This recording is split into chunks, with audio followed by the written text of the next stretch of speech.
عنہ کو حضور علیہ السلام کی گود میں دیا تو کیا دیکھتی ہوں کہ چشمے نبوت سے آنسو جاری ہو گئے۔ میں نے عرض کیا میرے ماں باپ آپ صلی اللہ علیہ وسلم کا قربان، یہ کیا حال ہے؟ فرمایا ابھی جبرائیل علیہ السلام میرے پاس آئے تھے، انہوں نے یہ خبر سنائی ہے کہ میری امت میرے اس فرزند کو شہید کرے گی، اور جبرائیل میرے پاس حسین کے مقتل کی مٹی بھی لائے تھے۔ کون شہید کرے گا؟ میری امت۔ کیا حال ہوگا نبی علیہ السلام کے اس وقت جب ان کو یہ خبر ملی کہ میری امت ہی میرے نواسے کو شہید کر دے گی۔ جن کا کلمہ پڑھتے ہیں ان کا کلمہ پڑھنے والے اپنے نبی کا کلمہ پڑھنے والے نبی کے نواسے کو شہید کریں گے۔ یہ آپ کی ولادت کے ساتھ جب آپ کو گود میں لیا ام الفضل رضی اللہ عنہا نے، جب ہی حضور علیہ السلام نے ارشاد فرما دیا، یہ بیہقی کی روایت ہے۔ اس طرح بے شمار احادیث کریمہ سے یہ بات پتہ چلتی ہے کہ رسول اللہ صلی اللہ علیہ وسلم نے ان حضرات کی ولادت کے ساتھ ہی ان کی شہادت کی خبر بھی دے دی تھی۔ غیب کو جاننے والے نبی علیہ السلام نے یہ غیب کی خبریں بیان کر دی، مگر قربان جائیے ان حضرات قدسیہ پر، رسول اللہ صلی اللہ علیہ وسلم پر، کہ جو فرماتے ہیں کہ راہ تبلیغ میں سب سے زیادہ ستایا گیا، سب سے زیادہ حضور علیہ السلام کو راہ تبلیغ میں ستایا گیا۔ اسی طرح یقین کر لیجئے کہ حضور علیہ السلام کی اولاد نے دین کو بچانے کے لیے سب سے زیادہ قربانیاں پیش کی۔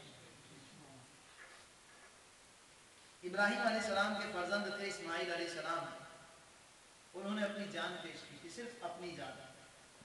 جب ان کے والد نے کہا کہ اے بیٹے میں نے دیکھا ہے کہ میں خواب میں تجھے ذبح کرتا ہوں، تیری کیا رائے ہے؟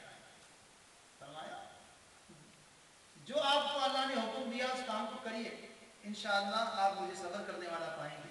اپنی جان قربان کر دی، لیکن ساتھ میں اپنے والد سے کہا تھا اے ابا جان میری آنکھوں پر پٹی باندھ دیجیے اور مجھے منہ کے بل لٹائیے گا، کہیں ایسا نہ ہو کہ چہرہ میرا آپ کی طرف ہو اور چھری چلاتے وقت آپ کو زیادہ تکلیف ہو، تو میرے چہرے کو بھی نیچے کر دیجیے گا اور پھر چھری چلائیے گا۔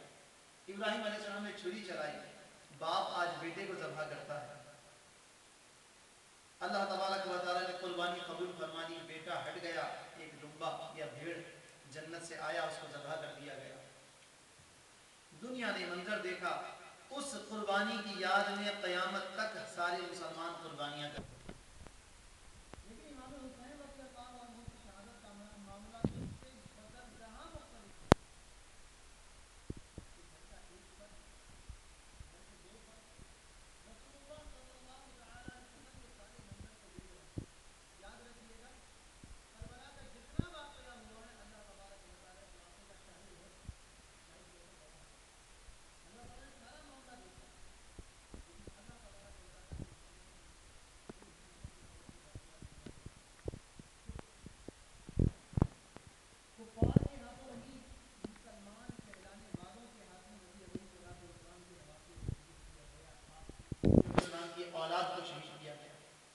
چشم فلک نے یہ منظر دیکھا، زمین کے اوپر یہ واقعہ رونما ہوا۔